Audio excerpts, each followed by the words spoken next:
Thanks for joining us. Appreciate it. I know we've all got busy lives, so we're going to try and make this as brief but as comprehensive as possible. I have more or less the entire board on, and we'll get to introduce them to you. I don't have to teach everybody anymore, I think, about how to go mute. So if you're not muted, we will do it from this end. Let me just get straight into this because I don't want to keep you, as I said. I can hear some background noise already. So if you are not... Okay, thanks for doing that. Thanks, Valerie.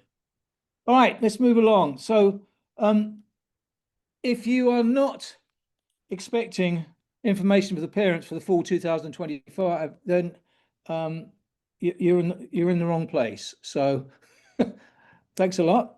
But if you wanted to join us for this, you're in the right place. So let me just take you through the agenda. For those of you that have been with us before, thanks for coming back. Those of you that are new, there'll be some useful information for you to introduce you to our season. We've just come off the back of the spring season, as you know. Fall season is following very quickly. So there's 4 areas I'm going to go through very quickly. I'll do an introduction. Most of the resources and some of the player focus will be covered by Michael Johnson. And then I'll end up with the last section around goals. So let me introduce the board first, if I may.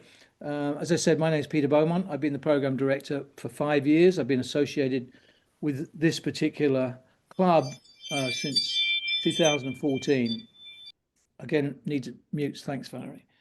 My role, I'm going to take you through each of the board roles. My role is vision and strategy for the club.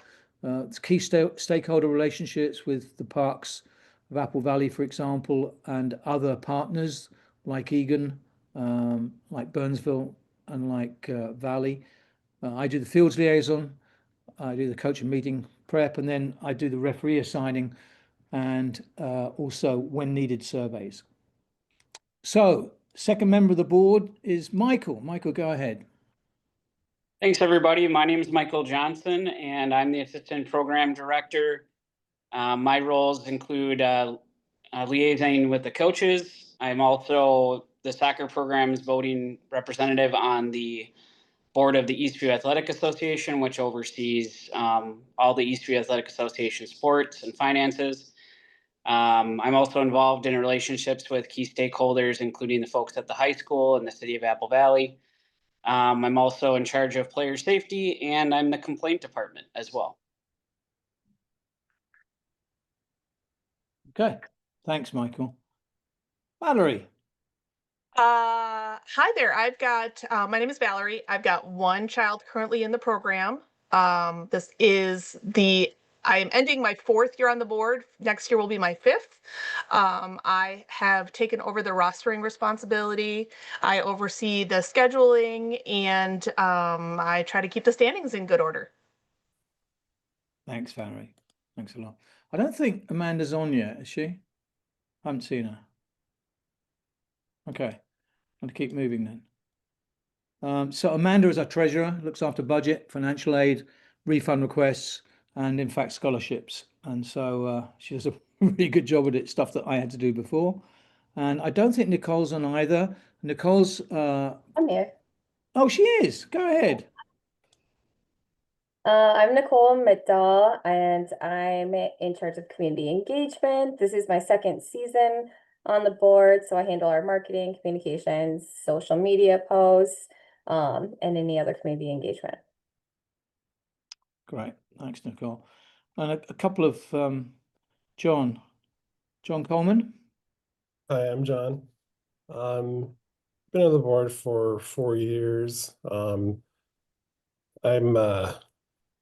I've got a daughter who's in the 6th and 9th girls league.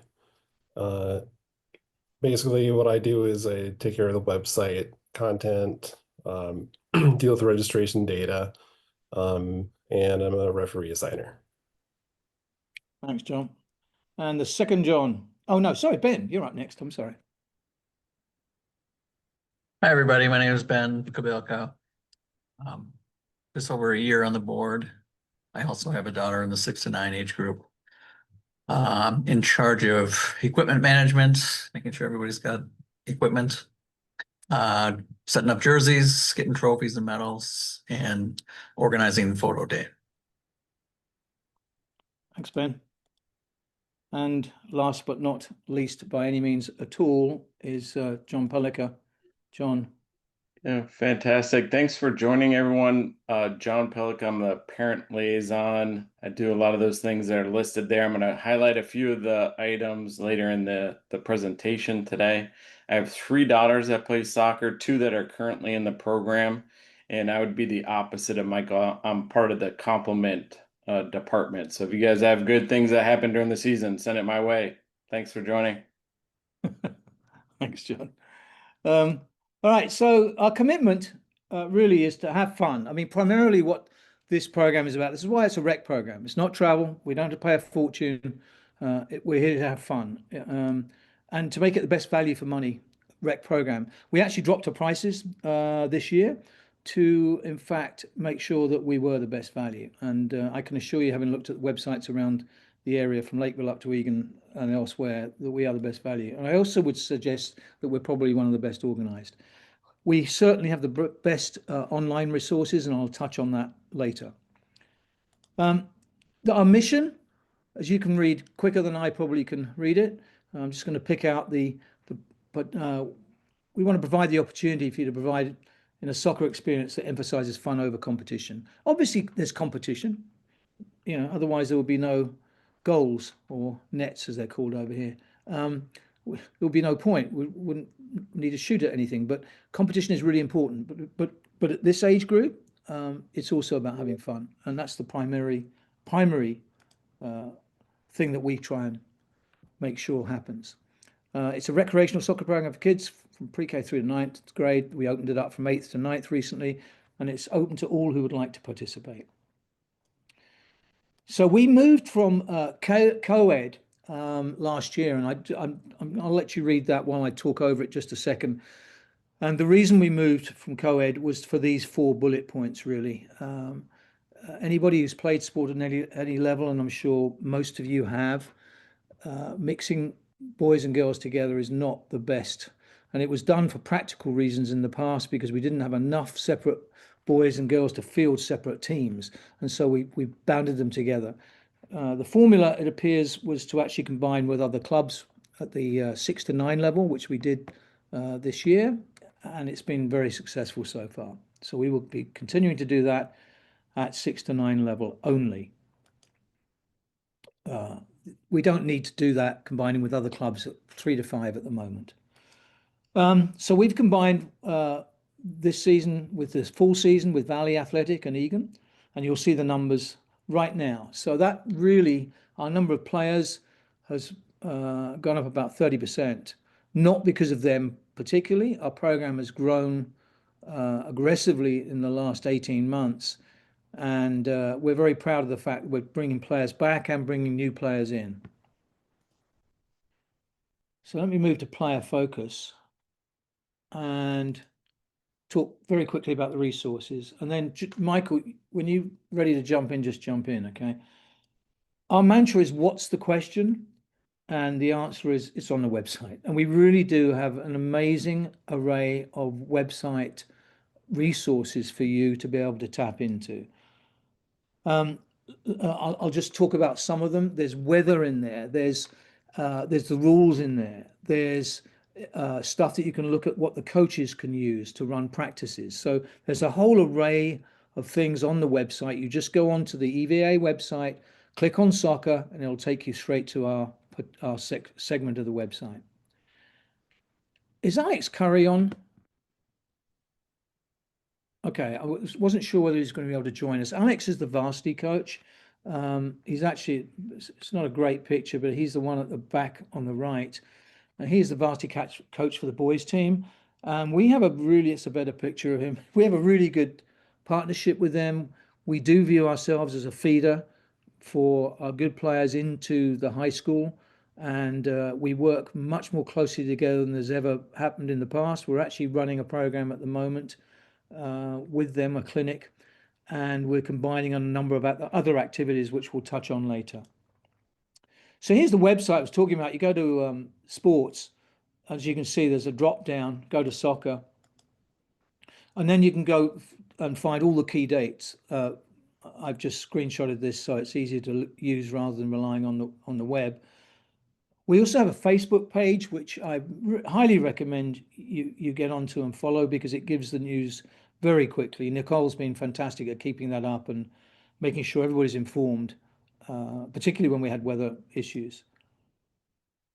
Again, back to the website, you can go to pick a grade 6 to 9, and below you'll see there's a carousel which will give you all the field placements as to where the games are played.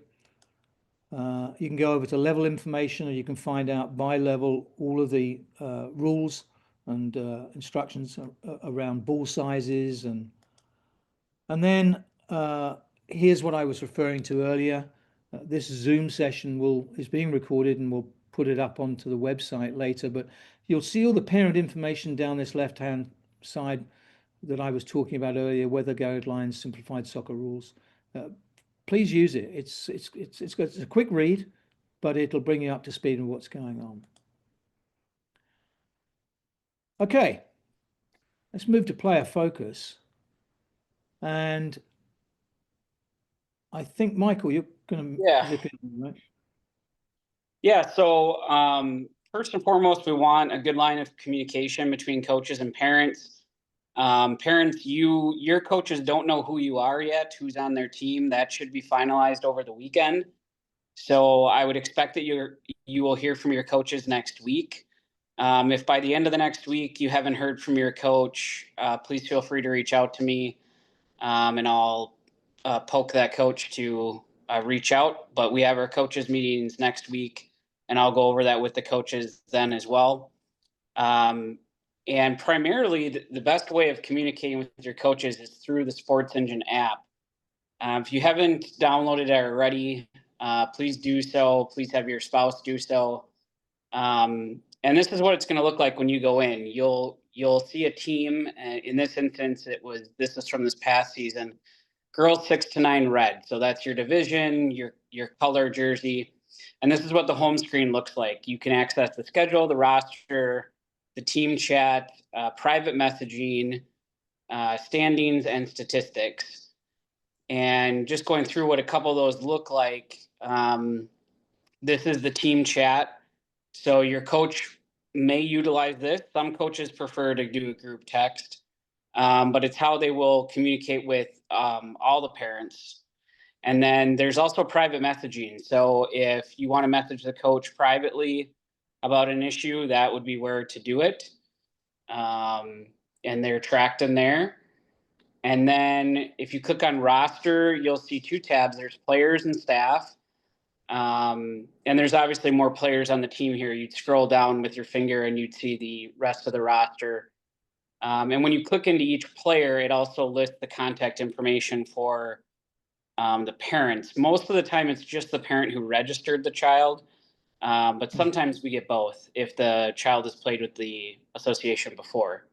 If you click on staff, you'll see any of the coaches that are assigned to your team.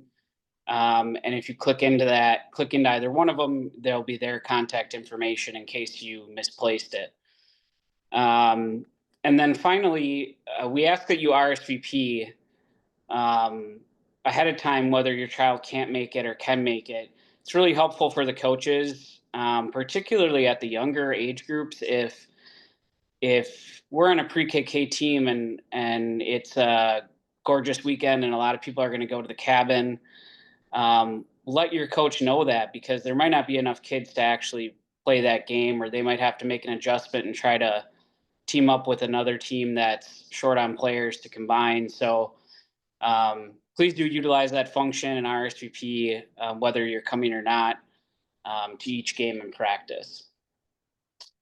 Then here, if you go into schedule, it'll show you the game. This is a game that was played and what the score was, where it took place, and then it's showing you the next game and who the opponent is.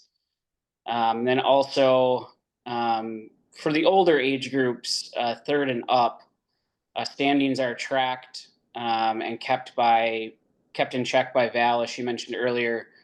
That would show you where the teams line up, and that's primarily for playoffs at the end of the season. Again, that's only the older age groups. That doesn't apply to pre-K through second grade, where we do not keep standings regularly.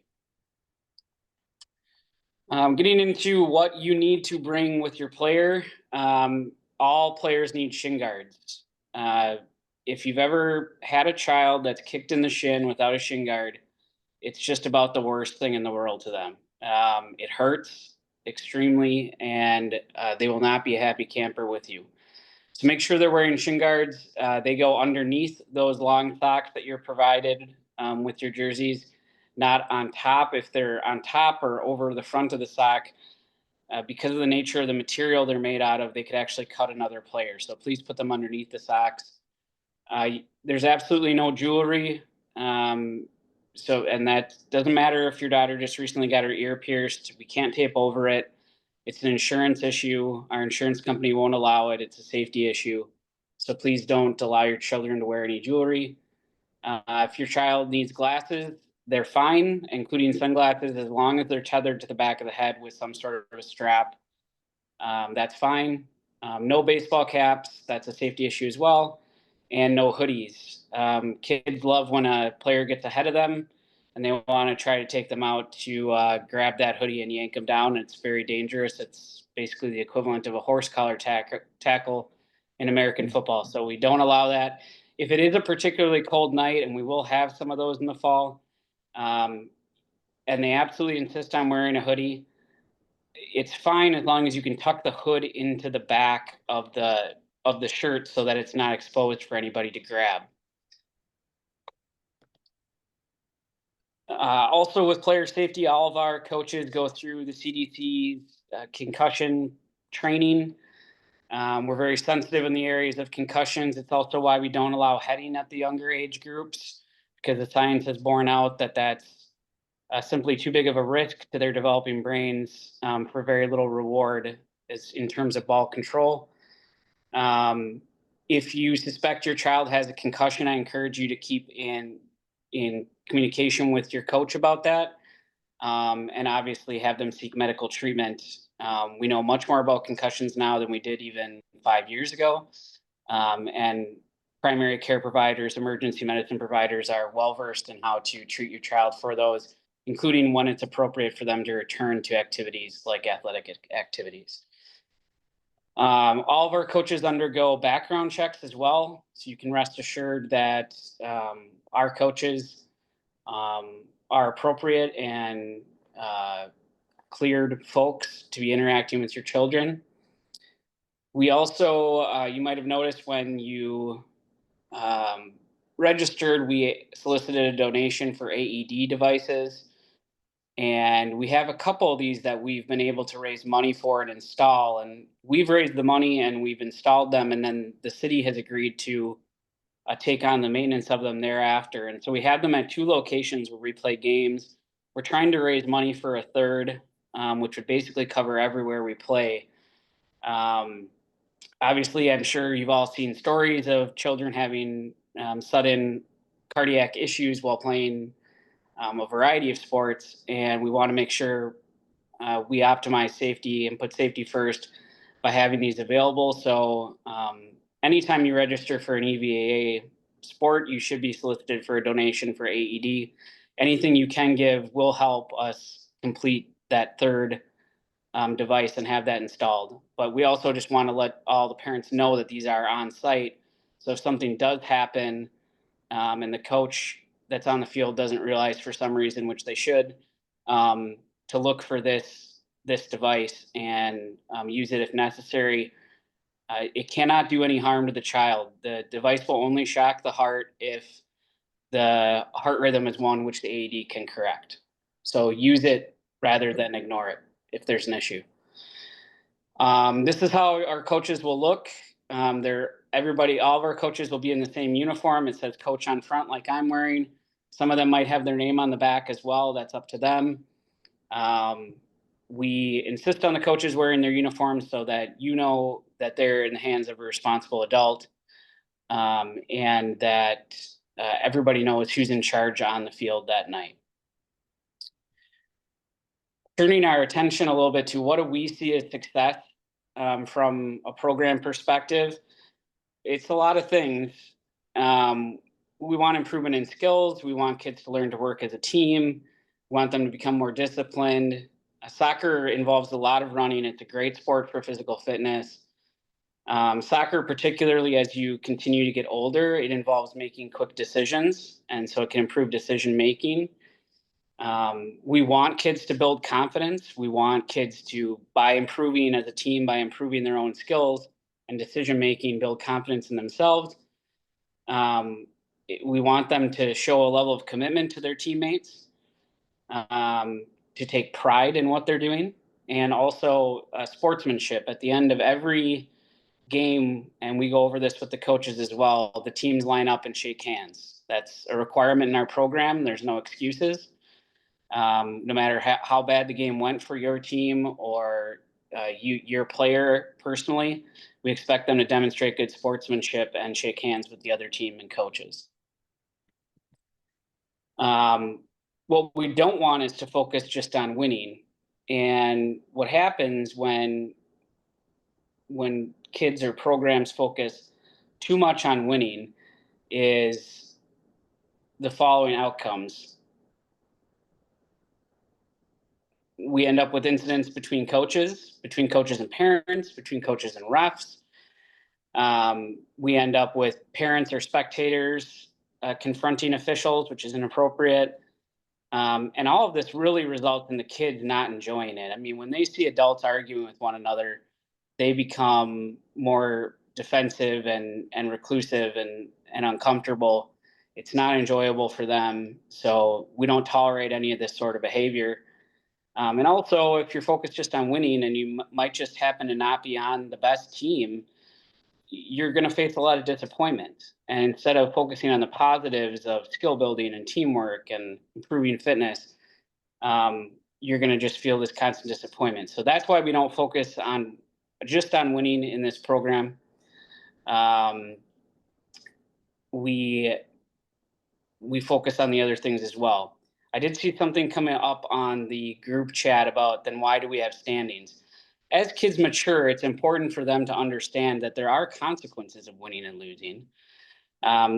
If you look at that previous slide, what we're trying to say is it's not that wins and losses don't matter. It's that we're not focused just on winning. There are many, many other things that we're focused on in this program. Sorry, trying to go back. Yep. There was a slide there about these are some things that parents often yell on the sidelines. If you can go back to that one. Not particularly helpful. I would say at the younger ages, encouraging your child to get involved in the game. Some of these are appropriate, like kick it or go get the ball, Teddy, or something like that. But things like don't pass back, or shoot, you're starting to encroach on the coach's role there of instructing the players. And don't pass back doesn't make any sense in soccer. Soccer is really like basketball, where in order to create space and opportunities to score, moving the ball backwards is often necessary. Yeah, it's not a yardage game, this. And then these are a few things our coaches have expressed to us over the years that they want from you. First and foremost is get players to practice or games on time. Pay attention when you're there. Again, I stress at the younger age levels, but also at the older age levels, sometimes the child is being particularly difficult and maybe not listening to the coach. And that may mean you need to go make your way over to the sideline and address your child one-on-one. Coaches are not there to babysit or parent your children. They're there to coach them and instruct them in the game of soccer. And I will say this is more often at the younger levels, but if a kid's having a fit, that's really taking away from the coach being able to coach the rest of the team if they're trying to deal with that one kid. Again, kind of what I talked about earlier, try to refrain from coaching, but encourage your child and encourage their teammates. Get to know the teammates' names and encourage them as well. Yell supportive things to them as well. Please stay back from the sideline. This is particularly important at the older age levels, 3rd and up, because the assistant referees need that space to run up and down the line. And so a good rule of thumb is at least 5 to 6 feet back from the line.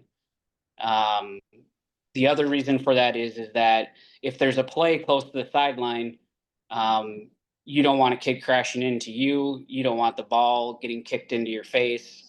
So getting back a little further reduces those hazards. And then what I touched on earlier, just use that RSVP function in Sports Engine to let the coaches know if you're not going to be there.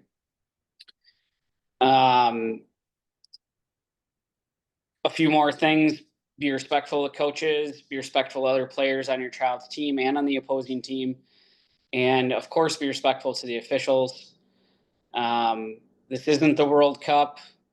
None of this is life or death. So please enter it with the appropriate mindset when you come to the game. Please volunteer to help your coach. Many of our coaches this year, because of our enrollment numbers, our enrollment keeps going up, but the number of parents volunteering to coach doesn't keep pace with that. So many of our coaches will be on their own this year, and they could use some help, whether that's helping them keep time for substitutions on the sideline, whether that's helping them set up or take down before and after practicing games, helping them lay out cones for drills. If you're there and you can be of help, please offer that to your coach and let them know that you're there for them as a resource. And then finally, just remember, we're all here for the same thing, which is to have fun and for your children to grow through this sport. A few more things: respect coaching decisions. If you have an issue with your coach, address any issues you might have with them. My rule of thumb is the next day. Don't talk to them at the game or during the game or right after the game. Discuss it with them, preferably by phone and not something like text or email, the next day. And the reason I say that is typing and text and email can misconstrue your attitude or what you're meaning to say in ways that have negative consequences that are much less likely to happen if you're speaking verbally. And the next day thing is about just let a cool off period. You might be worked up, the coach might be worked up, your player might be worked up. Allow that cool down period before and just kind of let some time go by to collect your thoughts and make sure that this is something you need to bring up to the coach and how best to do so. Don't yell at your kids when they make mistakes. This is a learning experience for everybody. Everybody's going to make mistakes. Coaches are going to make mistakes. Players are going to make mistakes. What's important is not that we berate them for their mistakes, but we show them and teach them and coach them on how to avoid making those mistakes in the future and how to improve their skills. Next slide, Peter, is just about where we want people and where we don't want people. So parents are on one side of the field, the teams are on the other. That's very important. We don't want anybody behind the goals for safety issues. And we don't want anybody at the corners because taking corner kicks, the players need enough room to maneuver to get a run up to the ball.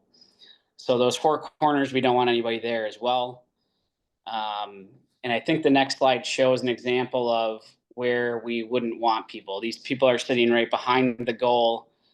Again, it's not the appropriate place to be. The appropriate place to be would be on the sideline opposite of the team benches. And in fact, when you get to the older age groups from grade 3 onwards, it is in the rules that there should be no spectators in those positions that we just marked. It's part of the soccer rules. I did want to touch on photo day. So photo day will be a day that you would normally be scheduled to have a game. but you won't have a game that day. But at the same time you would have had a game, you will have your photos, and they're September 16th and 17th, I believe. And we'll be at Scott Highlands Middle School. And assuming the setup goes well this year, parents will take their children into the gym and wait there while the coaches assemble the team. And once most of the team is assembled, the coach will escort the players into the cafeteria where the photos will be taken. It's really a slick process this way. Usually it's sort of in and out in 20 minutes. The photography company we've worked with for a number of years, and they do a great job. They've got 3 setups in there. A few reminders, and we'll send these out closer to the time as well. But no cleats, no soccer ball. So if you see these kiddos here, they're all wearing tennis shoes.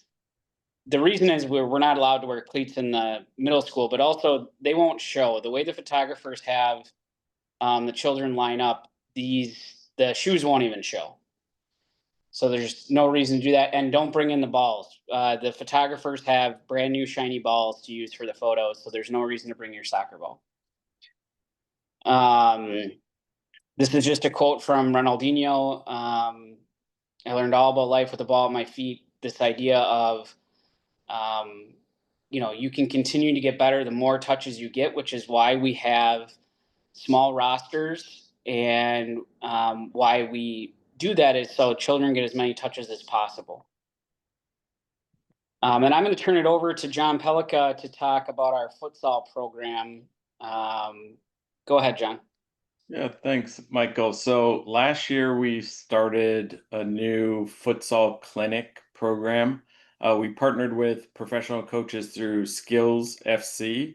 We ran about 6 sessions for 2 different age groups, 3rd grade to 5th grade, and then 6th grade to 9th grade. Some of you on the call may be saying, what's futsal? I was at probably a few years ago. And essentially what it is, it's a fast-paced indoor version of soccer on a smaller hard court without walls. So it's focusing on skill, it's implementing quick decision making, it's close ball control, significantly more touches on the ball for your player compared to open fields within soccer. A lot of the professionals have played it. Even Peter himself has played it as a youth. So we're going to continue with this for this upcoming season as well. It'll be November to January, finalizing the details with the futsal coaches. So there'll be more info that will come out. Watch for it on Facebook. Registration fills up fast. No late registrations, because we have a specific capacity amount that we have, because it is indoor space, and indoor space is pretty valuable here in Minnesota in the winter. Is futsal for boys and girls? Yes, it is. Eastview Family Night. This is something that we've been doing over the past few years. Saturday, August 23rd. Mark your calendars now. Actually, I think it's a Thursday, not a Saturday. And it's 8:28. I may have messed. I think we changed it. Just watch for it on Facebook. There'll be more information. You'll see it. You guys will have fun. It'll be boys and girls varsity program. There'll be food trucks. There'll be raffles, halftime games. A lot of the players that are working with our summer clinic right now will be in those games. So it'll be great for us to show that level of support by all of us being there. And John, just one thing to mention. If your child wears their Eastview soccer jersey, then they get in for free. There's no admission that has to be paid. Same goes for coaches as well. And then at halftime, they allow the kids to go actually on the field and try to take penalty kicks against the junior varsity players. So a lot of fun. Yeah, it's a great time, and it'll be great weather then, guarantee it. And then finally, again this season, thank you for a lot of the parents here that have already completed the sideline project.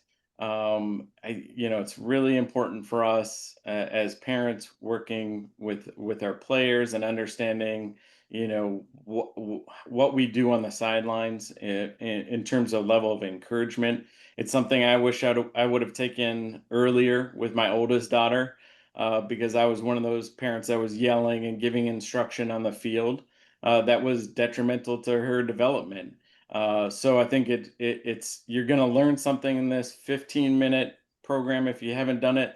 Then there's also tons of other resources that are available through the website, through some of this partnership. I think shout out to Winston Silva. He's already completed Soccer Parenting 301 course, so he's become an expert with a lot of these resources that are out there, not only through the Sideline Project. So there's lots of information out there, and it's important to our program. Cool. Thank you, John. John's got this program, the futsal going, and you know, he's really been instrumental in putting some really us going much further in yardage in terms of the way that we run this program. It's become much more an all-round community program as a result of some of the things he's put into place. I thank you for that, John. I'm just going to really, this is the conclusion of the presentation, and then we'll look at questions and try and take some tonight if you have any, and be happy to do that. The goals for the program, really, at the end of the day, the coaches, officials, and spectators are focused on the players.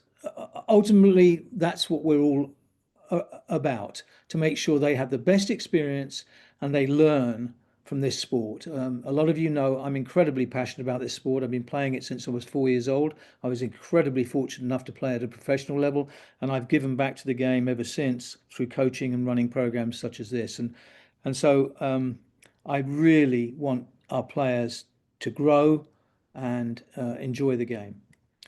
I wanted to, for the grade 3 to 5, and then up from grade 3 upwards, excuse me, we start having referees in the game. And a lot of these referees come into the game because they play the sport already, and it's a way of making money, to be honest.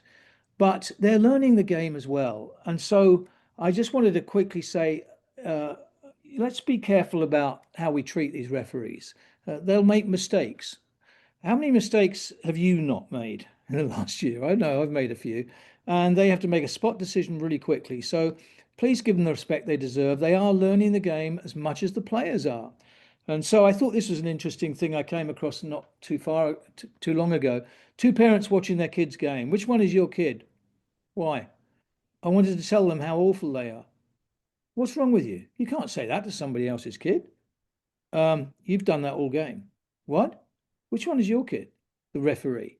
And so I think that makes the point. They're players as well. They just happen to be put in a position to control the game. And so it can be tough for them. So we are starting a mentoring program this year, which I'm going to head up, to try and help some of these younger referees on the field get to know the game better. Because the more they get to know the game, and the more confident they are, the much better they'll be able to control and make the right decisions. And so just wanted you to know about that. So last request, we said it earlier, but this is where spectators really should be, and particularly from grade 3 upwards, because you see this guy, he's an AR. He needs the space to get up and down the line. And so we really need people back. I wish we had a parks that would actually mark out that for us like that, but they don't. So if you can just imagine that, that would be fantastic. I've got a last sort of request to you. We've requested a few things for coaches, but please encourage the players to be positive. We will have bad games. I had a lot of bad games when I played professionally, but you just have to muddle through it. But the way I muddled through it was by people motivating me, encouraging me that I would play better, and I did. Offer to help your coach, please, because it is a thankless task sometimes, trying to control sometimes 13 or 14 kids and substitute them and also help them get better. So volunteering seems to be a dwindling thing nowadays, unfortunately.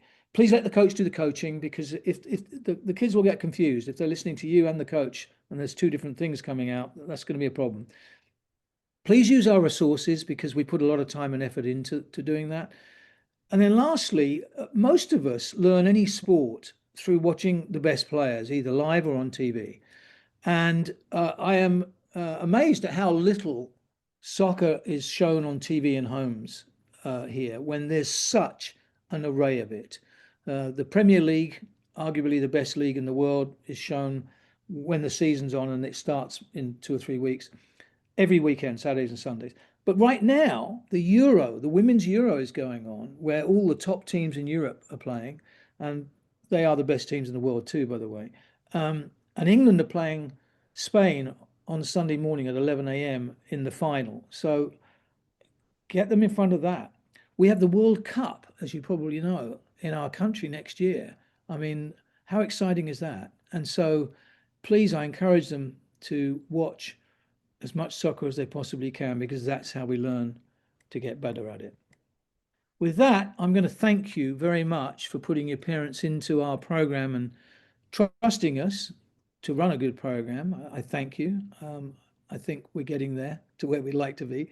And then I'm going to say, let's open it up to questions. I can't access right now. I'm just going to stop sharing. But would any of the board like to take any of the questions that are there that I'm going to try and see now? It looks like Nicole's been replying to them. Brilliant. The one I see that doesn't have a reply is, you still need coaches for girls 1 to 2. The short answer to that is we always need more coaches. So if you want to email me directly, I will get you signed. I'll send you the instructions, get you signed up as a co-coach or assistant coach for your team. I think I saw a question earlier about assistant coach roles. We don't really have assistant coaches and head coaches. If you're a coach, you're a coach, and it's more of a co-coaching situation. That said, many teams in that build on that relationship, and maybe one coach is more focused on the sidelines while the other coach is coaching on the field or coaching the field tactics. So again, if you're interested in that at all, please email me directly and I can get you set up with that. Yes, coaches can be older siblings. We do actually have a program with the high school, National Honor Society, and Nicole, it's for anyone, Michael. So any high school kids that are interested, that are interested in coaching would qualify for a scholarship. So it's really simple. They basically just need to submit 500-word essay that just states, how, what they took away from the season. So it's really awesome opportunity that we just rolled out last season. So any high schooler that would be interested, and the younger kids will love the high schoolers coaching them. So we definitely encourage older siblings, cousins, whomever to get involved for sure. And just getting back to the player safety aspect of that, we put the kids through the same processes that we put our adult coaches through. And we also make sure that a team is never going to be solely coached by a high school student. There's going to be an adult over 18 that'll be a co-coach on that team.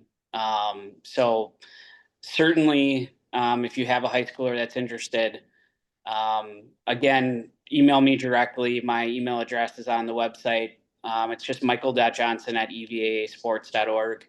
And I can get them assigned to their siblings team, or even if they don't have a sibling in the program and they just want to coach, I can get them to a team that could use their help.